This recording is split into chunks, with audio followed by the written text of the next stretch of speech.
全集中、嘘の呼吸、2の山林生活。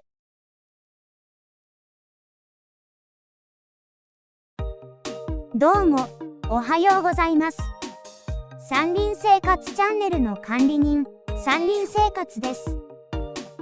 人生で初めての吉原です。いや、吉原には何度も足を運んでいます。初めてなのは大門から吉原に入ることです。昔は吉原一帯が囲まれていて、大門しか出入りができなかったようです。しかし現在はどこからでも出入りできます。大体の人が美濃和か入谷、もしくは浅草から来るのではないでしょうか。今回は美濃和よりスタートします。美濃和であれば大門から入れます。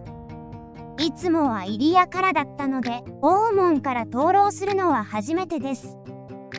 いきなり吉原に行くなんて不粋です。江戸っ子はその辺を考えて行動します。何事にもお膳立てが必要なのです。とりあえず行った先はお寺です。ここは遊女の投げ込み寺です。遊郭のそばには浄土宗の寺があります。生まれては苦界、死しては上観寺。上観寺にまつわる川柳です。遊郭で働くことを苦界、そして死んでもなお苦界ってことなのでしょう。遊女は華やかであでやかな仕事の印象がありますが、病気や生い立ちなどを考えれば無残な生涯だったのでしょう。最後はゴミくず同然で捨てられるわけですからね。でもここに投げられた人たちがいたから今の吉原があるのです。赤の他人ですが、他人という感じもしないので手を合わせます。ここから結構歩きます。吉原って周りに駅がないんです。一番の最寄り駅は美濃和でしょうか。まあ歩くのも粋ってやつです。送迎を呼ばないのも吉原の楽しみ方です。吉原大門に到着しました。大門の入り口は土手通り側にあり、その当時はここに川が流れていたそうです。浅草、隅田川の方から土手沿いを上がると、吉原にたどり着く形となっていたそうです。男どもはこの土手沿いで今晩どうするかの作戦を練っていたのでしょう。大門の前には柳があります。こちらは見返り柳と呼ばれています。遊郭で遊んだ人がここで名残惜しみ、振り返ったからその名前がついたようです。しかし振り返ったところで道はくの字で吉原は見えないようになっています。まさにレンタルビデオ屋の18金コーナーと同じ。入るところを見られるのも中にいるのを見られるのも恥ずかしい場所だったのでしょう。吉原大門です。ここが落語「明け烏」の舞台となったところ。昔はここに門番がいたそうです。現在は近くに交番があります。現代の大門の門番といったところでしょうか。警察はこの町がどんなとこか知らないようです。ここってお風呂屋さんでしょ。全集中、嘘の呼吸、2の方。あれは自由恋愛。警察は知らないようですが、皆さんご存知の吉原遊郭です。吉原ができたのは今から400年前の1617年。当初は日本橋にありました。しかし1657年の明暦の大火で遊郭は消失。その際に現在の場所に移転しました。遊郭だった吉原は売春防止法後に特殊浴場街へ。現在の姿となりました。最盛期は200軒以上あったそうですが、現在は150軒ほどに減っています。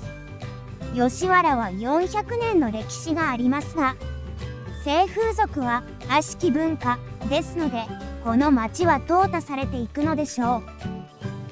町内には吉原神社があります。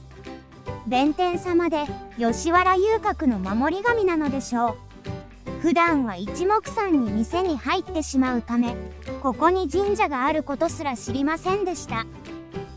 こちらは東京都立台東病院です。100年前は性病専門の病院だったそうです。ペニシリンができたのが1928年。それまでの遊郭は性感染症の温床でした。遊郭のそばに性病科があるのもうなずけます。今はごく普通の病院となっています。吉原の裏側には吉原弁財天本宮があります。昔は池がありました。この池は遊女が逃げないようにあったそうです。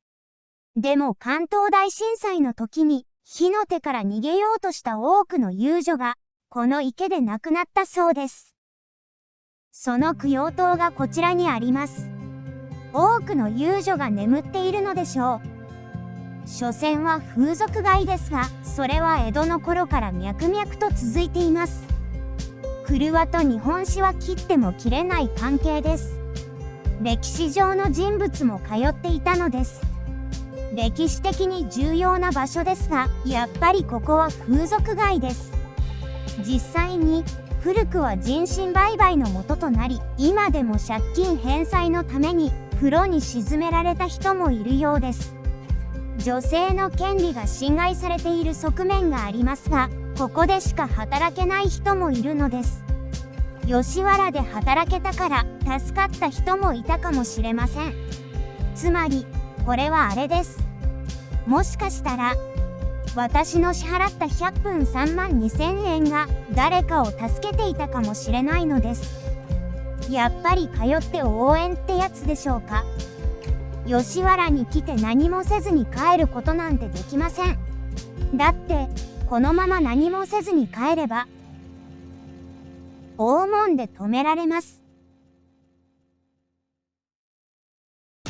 ということで、チャンネル登録、高評価、よろしくお願いします。